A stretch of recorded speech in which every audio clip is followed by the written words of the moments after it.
Excel has three functions that generate random numbers. And although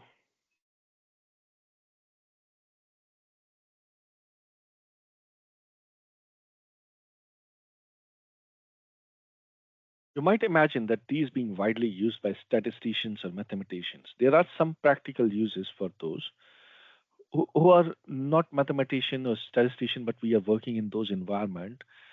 On this worksheet called RANDARRAY, and RANDBETWEEN, that's the name of these three functions we will be talking about in a moment.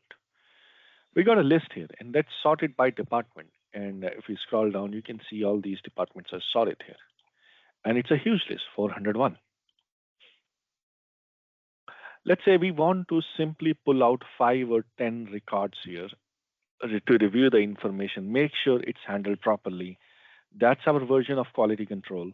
So how do we sort this list in a random order? So we can pull random, we can want to do sampling. We want to pull random 10 items. In the adjacent column to the right, in the cell H2, we'll simply type the function equal rand. And it says return a number greater than 0 and less than 1. And you will say, are there numbers between 0 and 1? Yes. How many? Infinite. Between 0 and 1. Evenly distributed. Changes on recalculation. So anytime you recalculate, the number will change. And no parameters at all. Simply press enter. You get a number, 0. And you copy this down. You get 0, 0. And you might say, okay, these doesn't look like random numbers to me. These are just the numbers, but hold on a moment. Let me increase the decimals. And you would see here now, these are just the random numbers. And you can see it between 0 and 1. So you'll have these numbers out there. And they changes on recalculation. So if you recalculate it, these numbers keep on changing.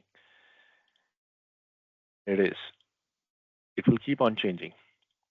And I want to sort it. I can go to sort and filter, Z to A to Z, and it will automatically give me some random data.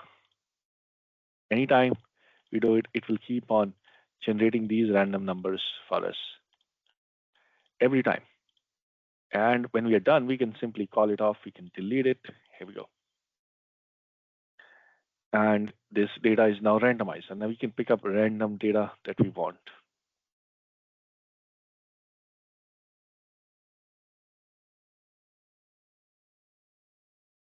And also used to randomize some data. If we want to shuffle the data, we can use rand function pretty easily. Very useful out there. Let me zoom in a bit. Some states and some months, there are some numbers. Let's remove them all. Now we want to forecast these numbers. Do you imagine these states would make in the next year, in the upcoming year, 2028, 2029, 2030, right? So you want to put some random numbers. And let's say we got maybe 6 states of these, maybe you got 200 states. And you're not going to use these random numbers and manually put in these numbers.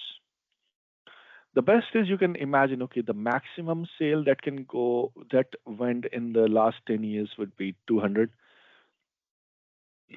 So maybe in the next year, the sales, if you push a lot, it can go up to maybe 247. You want to keep an odd number, just to keep the things moving. So 247, and the minimum could go as low as 66 or 63 you want to start with. So you want some random numbers between these two numbers, 63 to 247. And which state is getting what, you can manage that later as well. But you just want to throw some random numbers to your boss so that he just cools it off. So you select the data out there, and you want to start with the rand function, rand between. That will generate a random number between the two numbers that you specify. And like tab. So we selected the data because we just want to make it a little faster. So bottom number is, let's say, 63. Top number is 247. Press Control Enter. You'll get all these numbers all at once. It will fill automatically. And These numbers will keep on changing when you recalculate. So you want to make sure that before you give these numbers to your boss, you actually copy these numbers, convert them into values, change them to values. You copy them and paste them as values before you give it to your boss, because otherwise you give these numbers to your boss and you come back, these numbers would change and you'll not know what numbers you have given actually. So you need to be very careful with that.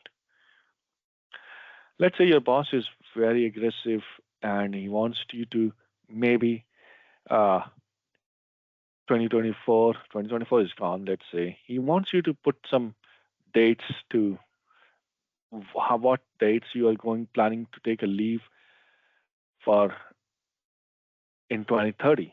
So he's very forward minded. You want to plan it out, maybe next couple of years, what is going to happen. So you want to submit your leave details or what dates you're planning to go on leave from this and this date. So you got a top date, you got a bottom date. So you want to put some dates out there and you say, okay, this is too far, but you want to put some random dates out there. So you can put a function here, RANDBETWEEN. Top number is, bottom number is this, and you want to absolute it. And this is a top number, absolute it as well, because you want to give some more random dates. If you copy this down, those references would change. So you want to lock them. So here we go. We have some random dates that we can see. And of course, they will keep on changing when you recalculate. So make sure you give these dates, change them to copy them, change them to values before you give it to your boss. Is RANDBETWEEN. Now, RANDBETWEEN can calculate random dates, random numbers between two given numbers at any point of time. Now, another function introduced in Excel is called RANDARRAY. Now, RANDARRAY, the the benefit of RANDARRAY is similar to what we see the RANDBETWEEN function. So if you have latest Office 365, it will be available to you. And this works a little bit differently than what we have seen before. It's more an array function. But here we see, and here we click on a single cell, and we have a potential to put a series of random numbers across multiple cells in columns. Let's say I want a list of random numbers down 8 rows or 10 rows and across 10 columns. So equal rand array rows. And how many columns do I want? Maybe 5 columns. What is the minimum number?